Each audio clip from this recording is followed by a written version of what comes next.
अवधूत चिंतन श्री गुरुदेव दत्त. श्री स्वामी समर्थ सर्वांना आणि तुमच्या सर्वांचं आपल्या श्री स्वामी समर्थ या परिवारामध्ये खूप खूप स्वागत आहे.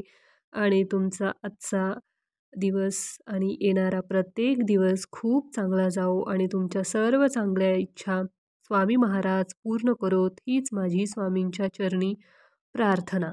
श्री स्वामी समर्थ. तुम्हा सर्वांना माहिती आहे की मार्गशीर्ष महिना 13 डिसेंबरपासून सुरू होणार आहे. म्हणजेच आपल्याला पहिल्या दिवशी 13 डिसेंबर ते 18 डिसेंबरपर्यंत षडरात्रोत्सव आहे. त्या काळात आपल्याला आपल्या कुलदेवाची सेवा करायची आहे. आपण ज्याप्रमाणे कुलदेवीची सेवा करतो त्याचप्रमाणे आपल्याला कुलदेवाची सुद्धा सेवा करायची आहे.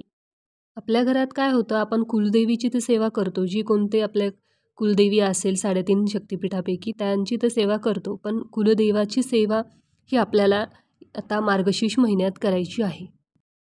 आपण कुलदेवीची सेवा करतो, मग आपण कुलदेवाचं काय, खंडेराव महाराजांचं काय? वर्षातून एकदा फक्त जेजुरीला जायचं, तळी भंडार करायचं म्हणजे झालं का? असं नाही होत. आपल्याला आईला मान द्यायची गरज नाही, पण वडिलांना मान द्यायचा असतो. आपल्या कुळाचा उद्धार करणारे, आपल्या कुळाचं रक्षण करणारे आपले कुलदेव आणि कुलदेवी यांची सेवा करणं आयुष्यात खूप महत्त्वाचं आहे. जसं गुरूंची सेवा करून आयुष्यात खूप कल्याण होतं, आयुष्याचं कल्याण होतं, तसंच आपल्याला कुलदेवाचं आणि कुलदेवीचं सेवा करायची आहे. आपलं काय होतं, जे नवरात्र उत्सव असतात, आई भगवतीची आपण सेवा करतो, त्याच पद्धतीने या षडरात्रोत्सवात आपल्याला कुलदेवाचं, खंडेराव महाराजांची सेवा करायची आहे.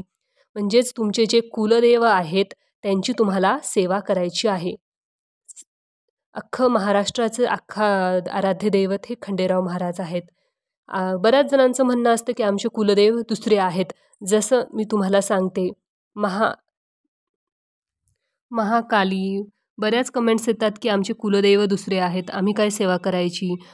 जसं तुम्हाला सांगते, महाकाली, महालक्ष्मी, महासरस्वती, राजराजेश्वरी 3.5 शक्तिपीठापैकी आपली कुलदेवी असो, आपण काय करतो, आपण दुर्गा सप्तशती ग्रंथाचं पारायण करतो. हे जे चंपाषष्टीपर्यंत षडरात्र उत्सव आहे, त्याच काळात आपल्याला तुम्हाला माहिती आहे, भगवान शंकरांनी मार्तंडा भैरवांचं रूप घेऊन मल्ल आणि मल्ल्याचा वध केला होता. ह्या सर्व ज्या घटना घडलेल्या आहेत त्यासाठी दुर्गा सप्तशती ग्रंथाचं पारायण करतो. त्याच पद्धतीने इथे आपल्याला खंडेराव महाराजांनी मणी आणि मल्ल यांनी जे लोकांना त्रास देत होते त्या राक्षसाचा वध केला होता. हे सगळे अध्याय अतिशय सुंदर आहेत. हे श्री मल्हारी सप्तशती केंद्रात जाणाऱ्या महिलांनाही माहिती असेल. कुलदेवीची सेवा जेवढी करतो, कुलदेवाची सेवा तेवढीच करायची. 13 डिसेंबरपासून ते 18 डिसेंबरपर्यंत या 6 दिवसात आपल्याला श्री मल्हारी सप्तशती ग्रंथाचं पारायण करायचं आहे. आता तुम्ही म्हणसाल, ताई स्वामी चरित्र सारामृताची पण सेवा चालू आहे, त्याचबरोबर या ग्रंथाचं सुद्धा पालन करायचं आहे. दुर्गा सप्तशती महिलांनी आवर्जून वाचावा. त्याच पद्धतीनं पुरुषांनी मल्हारी सप्तशती हा पारायण करावं, ग्रंथ वाचावा. त्यांना नाही वाचायचं, नका वाचू देत, तुम्ही वाचा. दर रविवारी खंडेराव महाराजांचा वार असतो रविवार. दर रविवारी आपल्याला श्री मल्हारी सप्तशतीचं पारायण करायला पाहिजे. कोणाकडनं होतं, कोणाकडनं नाही, मला नक्कीच कमेंट करून सांगा. पण जसं आपण दुर्गा सप्तशतीचं ग्रंथ पारायण करतो, 1 किंवा 2 अध्याय, हे श्री मल्हारी सप्तशतीचे 1 किंवा 2 अध्याय करायचे आहे.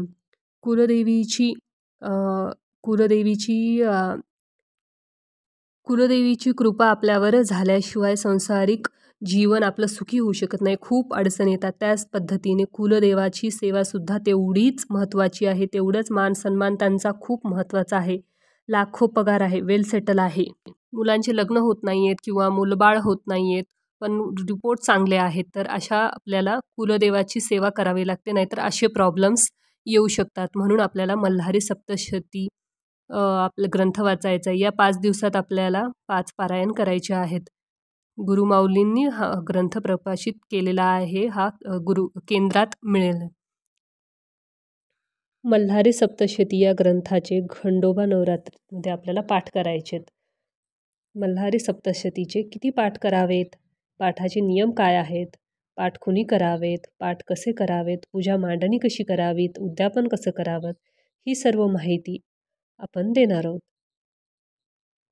बेल आयकॉन किंवा चॅनलला सबस्क्राईब करा म्हणजे तुम्हाला माझे नवीन व्हिडिओ. जय मल्हार लिहायला विसरू नका. प्रथम मल्हारी सप्तशती या ग्रंथाविषयी आपण जाणून घेऊयात. हा ग्रंथ आपल्याला जवळपास दिंडोरी प्रणीत स्वामी समर्थ केंद्र जिथे असेल तिथे मिळेल आणि जवळपास सगळीकडेच दिंडोरी प्रणीत स्वामी समर्थांची केंद्र आहेत तिथे तुम्हाला मिळून जाईल. मल्हारी सप्तशती नक्की मिळेल. मल्हारी सप्तशती कोणी करावे? कोण करू शकते? स्त्री किंवा पुरुष दोन्हीही मल्हारी सप्तशतीचे पाठ करू शकतात. तसेच आपल्याकडे खंडोबा नवरात्रीची घटस्थापना होत असेल तर खंडोबा महाराज आपले कुलदैवत असो किंवा नसो तरीही आपण मल्हारी सप्तशतीचे पाठ अवश्य करावे. कारण खंडोबा महाराज हे भगवान शंकराचे रूप आहेत. त्यामुळे आपल्या सर्वांचे कुलदैव आहेत. त्यामुळे आम्ही सर्वांना सांगते की खंडोबा नवरात्रीत मल्हारी सप्तशती पाठ नक्की करा. मल्हारी सप्तशतीचे पाठ करत असताना कोणते नियम पाळावेत? साधे सोपे नियम आहेत. स्त्री असो किंवा पुरुष असो ब्रह्मचर्य पाळायचं, वाईट विचार मनात आणायचे नाही, भांडण कलह टाळायचा, आपल्या घरामध्ये शांतता ठेवायची, मांसाहार वर्ज्य करायचा आणि खंडोबा नवरात्रीमध्ये जितके पाठ करणार असाल त्याचा संकल्पयुक्त पाठ करायचे. संकल्प करूनच ही सेवा करायची आहे. पाठ किंवा पारायण करताना जशी आपण गुरुचरित्र पारायण करतो तशीच मांडणी करायची. जर तुमच्या घरात घटस्थापना होत असेल तर कलश स्थापना खंडोबा महाराजांचा घटी बसवतो त्या ठिकाणी वेगळी पारायणाची मांडणी करायची गरज नाही. फक्त ग्रंथाची पूजा करायची आणि वाचन सुरू करायचे. परंतु ज्या घरामध्ये खंडोबाची घटस्थापना होत नाही त्यांनी पारायण करतानाच्या आधी मांडणी करूनच ग्रंथ वाचनाची सुरुवात करायची. ती पूजा कशी मांडायची? आपण मल्हारी सप्तशतीचे पाठ संध्याकाळ सकाळ खंडोबा महाराजांना जे अन्न बनवतो त्याचा नैवेद्य दाखवायचा. रोज आपले वाचन झाल्यानंतर आरती करायची.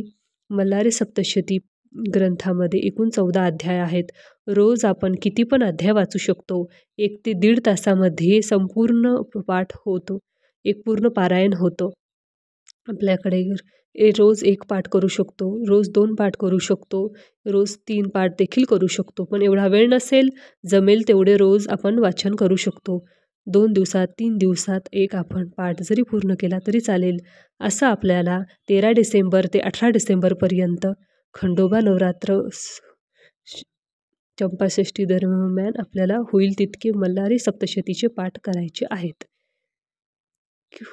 खंडोबा नवरात्रीमध्ये मल्हारी सप्तशतीचे किती पाठ करावेत? किती पाठ करावेत हा ऐच्छिक विषय आहे.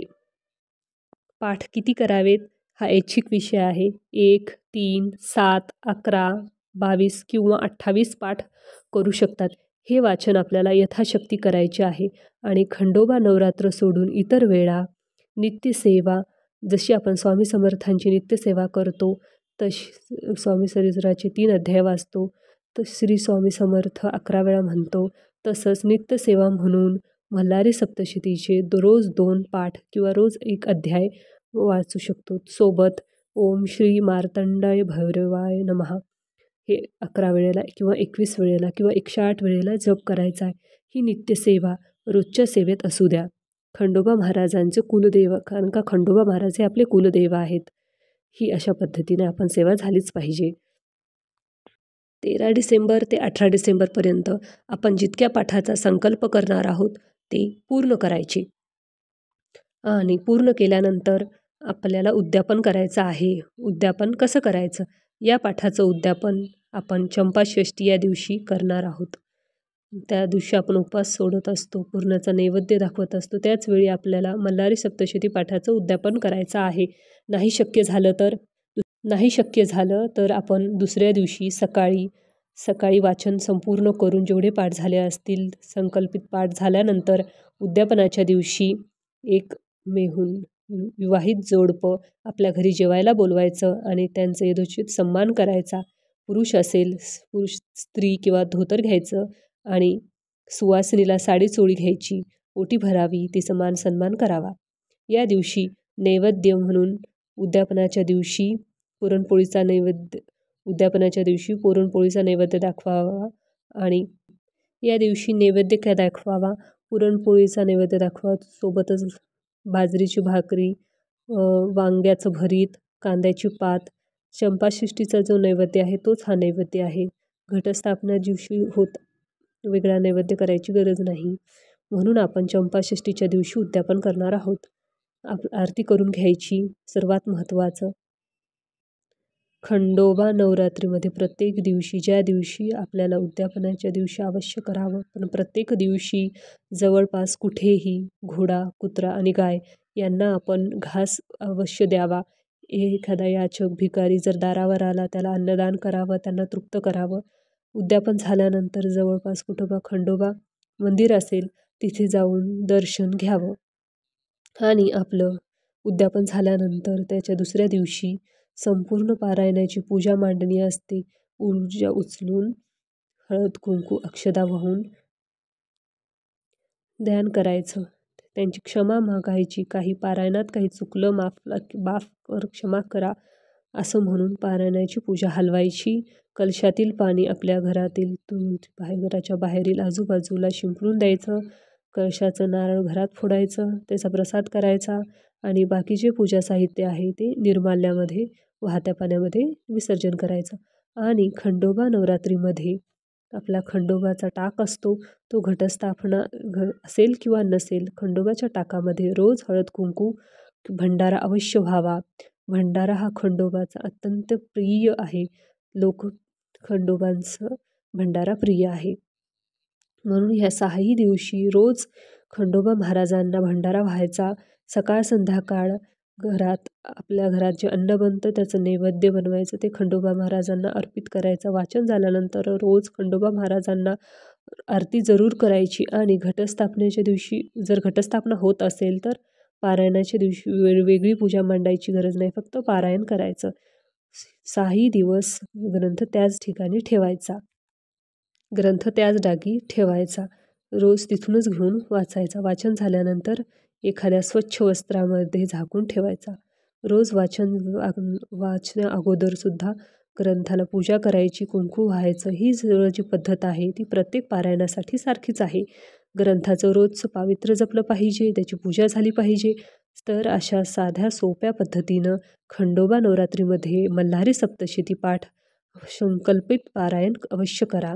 कुलदेवाची कृपा आशीर्वादाने आपल्या घरातील सर्व आर्थिक, वैवाहिक कुठलीही अडचण असेल ती दूर होईल, निवारण होईल. आपल्याला ही जर व्हिडिओ आवडला असेल, माहिती आवडला असेल तर जास्तीत जास्त सेवेकऱ्यांपर्यंत पोहोचवा.